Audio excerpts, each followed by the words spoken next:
Hello and welcome to this edition of Planet Hope here on France 24, the programme dedicated to the UN Millennium Development Goals. This week we're in South Africa focusing on gender equality. There, homosexual women are facing what's been termed corrective rape, men repeatedly abusing lesbian women in an attempt to change their sexuality. It's an uphill battle for support groups and campaigners, even in a country which has legalised same-sex marriage. In this report, those who fight against this devastating and degrading treatment share their stories with our correspondents. Here, on the outskirts of Cape Town, the townships stretch into the distance. And beneath the calm surface, terrible things happen, and keep happening. In South Africa, 1 woman in 2 will be raped in her lifetime. A woman was raped during the night here, in the heart of Gugulethu. The neighbours are in shock.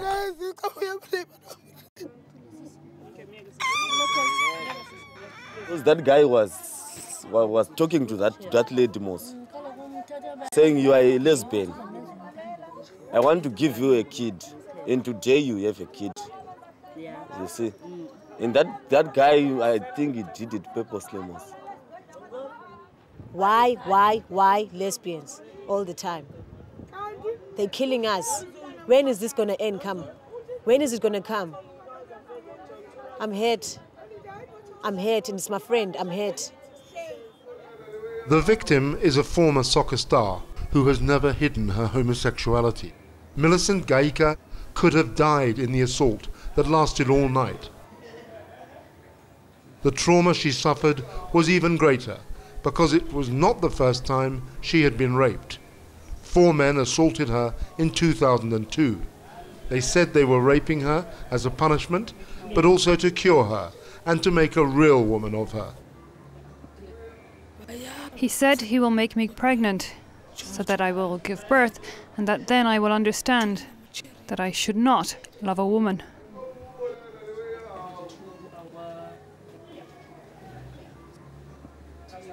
Millicent's friends are fighting back with police protection.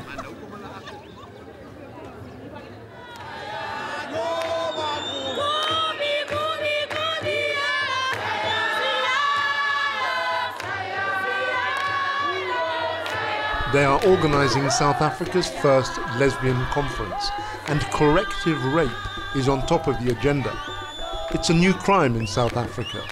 There are no police statistics, but women's groups say 3 or 4 women are raped and murdered every year. Funeka Soldat, the first black woman here to marry another black woman, is the conference organizer. Even the minister came. We are saying sexual orientation is enshrined in the South African Constitution, and nobody has a right to deny people the choice to sexual orientation. And we are saying that corrective rape is a crime. She promises to set up an interministerial commission of inquiry. Problems that you have does not need to wait for this platform. I am available for you 24 hours. People who are having the pen must write my cell phone number. 082 417 6130. Somebody's already trying, it is ringing. And we are there for you. You call me, you come to my office. I am even available after hours if other offices are working. Yes, thank you.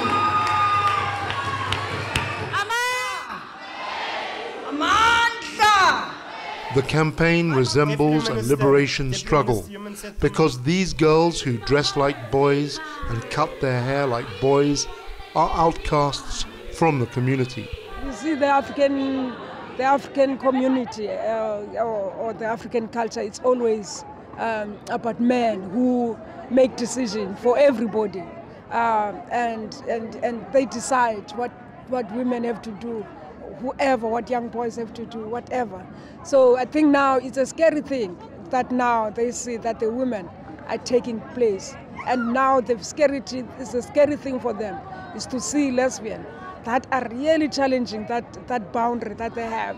They claim we're wearing their clothes, they claim we're taking their girlfriends, they claim that we're driving the trains that were supposed to be driven by them. So it's just, yeah, it's a lot of things that makes men to be very scared. To get her message across, Funeka is not afraid to speak out in public. On the radio, for example, although the feedback is hostile and homophobic. From all the people that they've called, only one person who really supported, but the others, yeah, they're on fire. Yeah. The punishment should be strict. Yeah. People should know if you touch a lesbian or a person who lives like this, then there'll be big trouble for you. If that doesn't happen, then they'll be fighting a losing battle. The law must be on their side. It's an uphill battle, but the activists fight on. 31 lesbians have been killed in the past decade in South Africa, but only 5 of the accused were found guilty. One trial in Khayelitsha has dragged on for 6 years and been adjourned 40 times. It would be a joke if it weren't so serious. The victim was one of their friends, Zoliswa, who was murdered in 2006. And I don't like this word corrective rape. It's corrective rape because there's nothing to be corrected there. We are lesbians. They're not going to correct us by raping us. They're not going to change our sexuality by raping us. So we're going to stay lesbian. There's nothing to be corrected. The more isolated they feel, the more they stick together. Everybody is welcome at Funeka's small house. Millicent is recovering from her injuries and getting ready for her trial. The suspected rapist is out on bail, but she hopes to get him convicted. Her memory of the crime is the sheer hatred behind it. I thank God that I'm alive. He almost killed me. He almost killed me. I think he was like pretending to us like he likes us, but inside he knows what was happening in his heart. He was pretending. I think he told himself, one day I'm going to get one of you. But it was my bad luck, he got me. Despite daily abuse and threats, the friends still go out. But they watch their step. In South Africa, girls who play pool and football are potential targets. So a place where girls can meet in safety was opened by a lesbian. The reason why we're doing those things is because it's not safe for us even outside. If we go, we find out that I got to be inside the house, maybe probably about 7 o'clock or 8 o'clock because I'm scared to be out there at a later time. Finding out if there is one of the lesbians that was outside or maybe went to a certain shipping, and then you find out that that lesbian maybe is actually missing if it's not raped, if it's not beaten up. While the bar owner was talking, the body of another lesbian was discovered.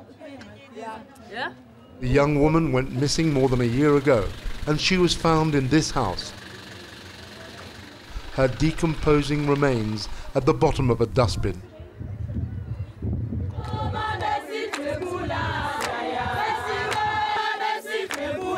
Once again, the women danced to honor the memory of one of their own.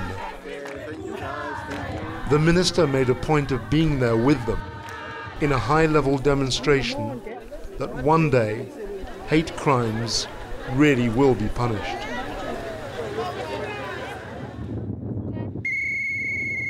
The ball is with the police. As they wait for justice, Millicent and her friends are passionate as ever about football, the game that unites a community which refuses to hide. One of the best-known lesbians to be raped and killed was a professional player, and ever since her death, football has been a symbol of emancipation. Millicent's attacker still hasn't been punished.